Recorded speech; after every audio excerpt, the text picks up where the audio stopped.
que es la planificación round robin. Y es que la planificación round robin o turno circular es una planificación que a cada proceso se le asigna un intervalo de tiempo llamado quantum, durante el cual el proceso es permitido ejecutarse. Si el proceso sigue ejecutándose al final del quantum, la CPU es apropiada para dárselo a otro proceso y el que se estaba ejecutando pasa a una tipo de fila de espera. Siguiente, por favor. Y otra forma en la cual se manda el proceso hasta el final de la fila es cuando se pasa a estar en un estado de bloqueo. Ya si el proceso termina antes del tiempo establecido por el quantum, simplemente el proceso termina y sale de la lista, porque pues ya no tiene nada que hacer ahí. Y así de forma cíclica hasta que todos los procesos terminen, y de ahí recibe su nombre de la forma circular. Y ya como nota es que es recomendable que el quantum sea ligeramente mayor a los tiempos requeridos de estos procesos.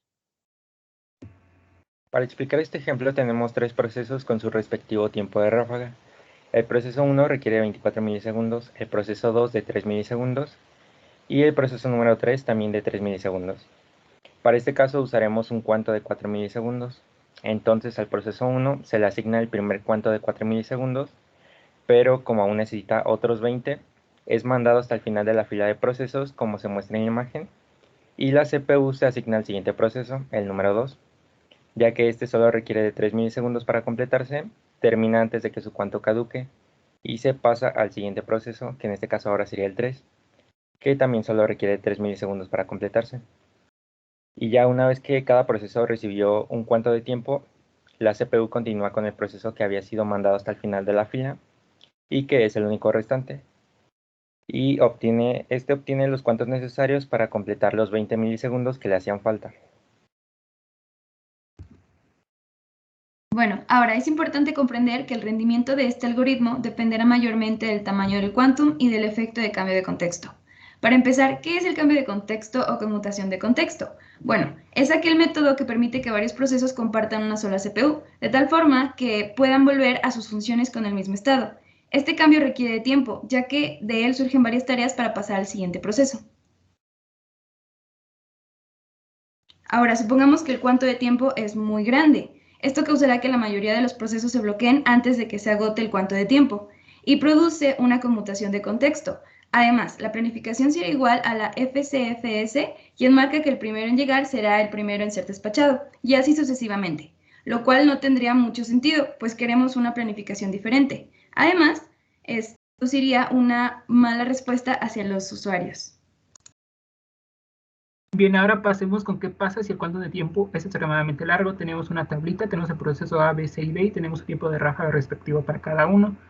Y en este ejemplo nos dan un cuanto de tiempo de 50 milisegundos. Pasamos al esquema, vemos que se ejecuta primero el A, luego el B, luego el C y luego el D. Y cada uno se ejecuta solamente con un quantum, ya que su tiempo requerido es mínimo, es menor que el tiempo que nos dan del quantum. Por lo tanto, terminaría siendo una planificación primero en llegar, primero en ser servido y no una planificación de forma circular. Ahora, supongamos que el cuanto de tiempo es muy pequeño. Para empezar, el método será conocido como compartición del procesador y va a crear la apariencia de que cada proceso tiene su procesador ejecutándose a cierta cantidad de velocidad de nuestro procesador real. Y esto reduciría el rendimiento de la CPU. Bien, ahora vamos con el ejemplo de qué pasa si el cuantum de tiempo es muy pequeño. Tenemos 4 procesos, su tiempo respectivo, y pequeño. Tenemos 4 procesos, el A, B, C y D, y tenemos el tiempo de ráfaga.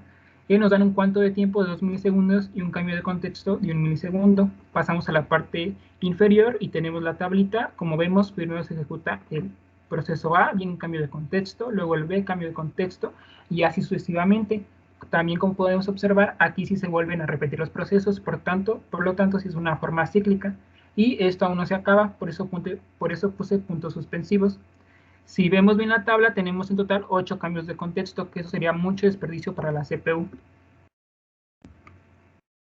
Y bueno, en conclusión, la planificación round robin se enfoca más en los sistemas de tiempo compartido, ya que su trabajo es no darle prioridad a ningún proceso por el tiempo limitado que tiene cada uno.